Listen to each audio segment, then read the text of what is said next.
Section 1. The big misunderstanding about OCD. Most people think OCD is just about being neat or liking things organized, but this is one of the biggest misunderstandings about OCD. Obsessive Compulsive Disorder is not a personality trait or a preference.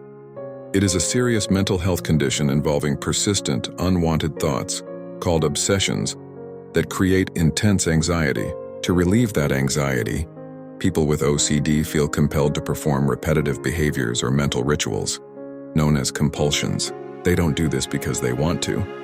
They do it because the fear feels unbearable. What separates OCD from everyday anxiety is the frequency, intensity, and severity of these thoughts and behaviors. They can take over daily life.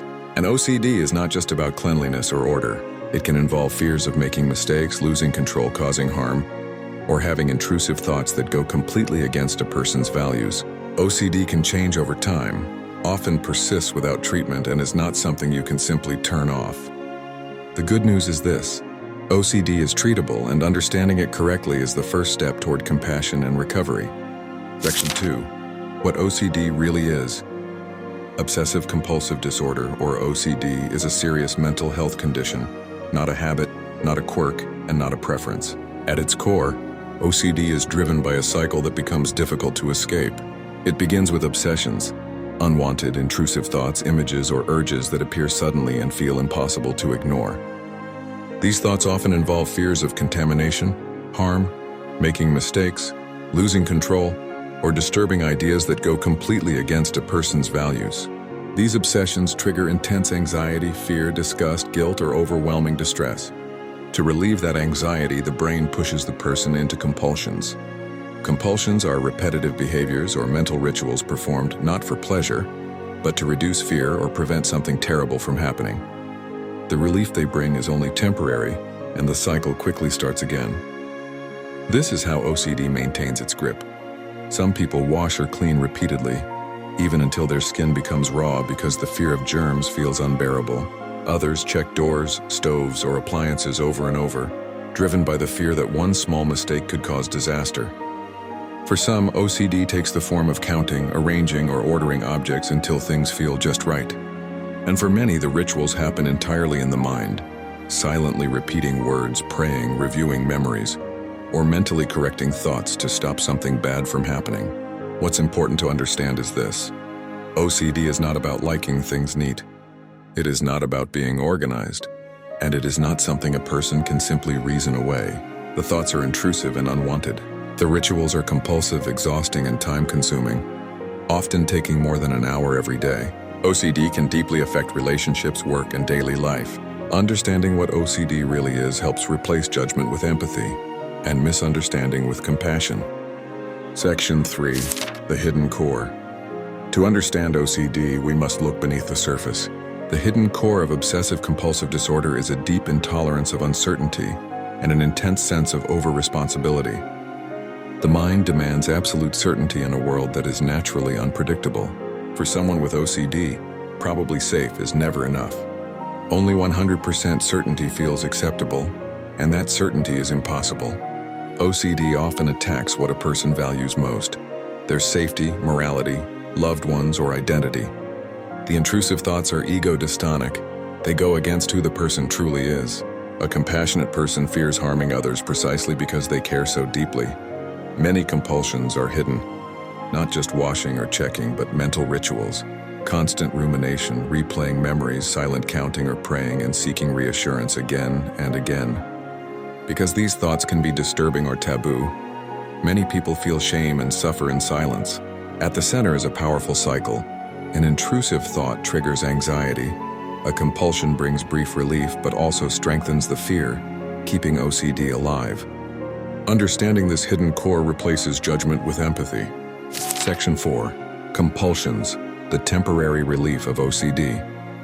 Compulsions are the actions OCD uses to survive. They are repetitive physical or mental behaviors that a person feels driven to perform in response to obsessive thoughts. People don't do compulsions because they want to. They do them to reduce anxiety or to prevent a feared outcome. Even when someone knows the behavior doesn't truly make sense, the urge can feel impossible to resist. Here's why. When an intrusive thought appears, the brain sends a false alarm. a signal that something is wrong or dangerous. Performing a compulsion like checking, washing, counting, or repeating thoughts temporarily quiets that alarm. For a brief moment, anxiety goes down, but that relief doesn't last. The obsession soon returns, often stronger than before, and the person feels driven to perform the compulsion again. This creates the OCD cycle. An obsession triggers distress. A compulsion brings short-term relief. The relief fades and the cycle repeats. Over time, compulsions can become more frequent, more complex, and more automatic. This happens through negative reinforcement. Each time a compulsion reduces anxiety, even briefly, the brain learns this action equals safety. Even though the compulsion never truly solves the problem, the brain treats it as the solution. That's why compulsions can feel habitual and hard to stop. You may want to seek professional help if you can't stop the behavior even when you try. The action temporarily relieves anxiety caused by an obsession. The compulsion takes up significant time or disrupts daily life, or it has become your automatic response to intrusive thoughts. And this is important to remember. This is not weakness. It is a symptom of OCD, and effective treatment exists. The most effective treatment for OCD compulsions is exposure and response prevention, or ERP therapy. In ERP, people gradually face the thoughts or situations that trigger obsessions, while learning to resist the urge to perform compulsions. Over time, the brain learns something powerful. Anxiety naturally decreases on its own, and the feared outcomes don't happen. Research shows that ERP helps around 80% of people with OCD significantly reduce their symptoms. ERP can also be combined with medication, mindfulness, and acceptance-based therapies to support recovery. OCD may feel overwhelming, but relief doesn't come from rituals. It comes from breaking the cycle. Section 5. Intrusive thoughts are not your intentions.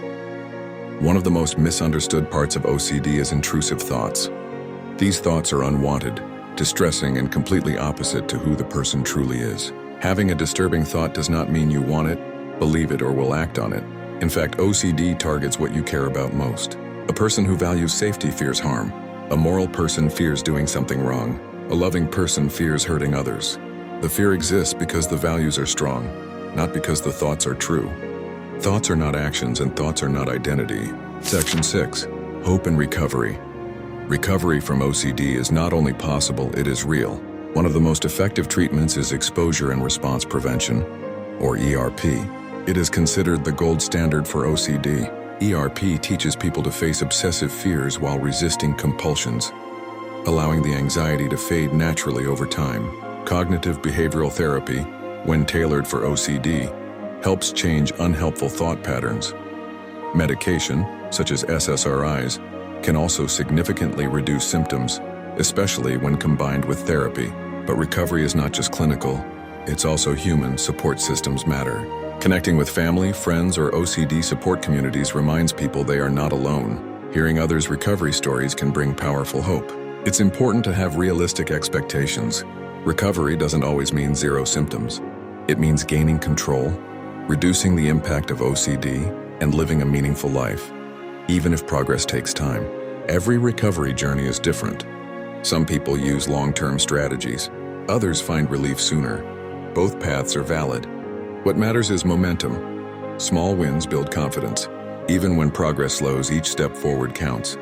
OCD may feel overwhelming today, but these feelings are not permanent. You are stronger than you think. And with the right support, you can learn to guide your thoughts instead of being controlled by them. Hope grows when we share stories, seek help, and keep moving forward one step at a time. Thank you for watching. If this video helped you understand OCD even a little more, please consider liking and sharing it. You never know who might be silently struggling and needs to hear this today. If you're living with OCD, remember this. You are not weak, you are not broken, and you are not alone.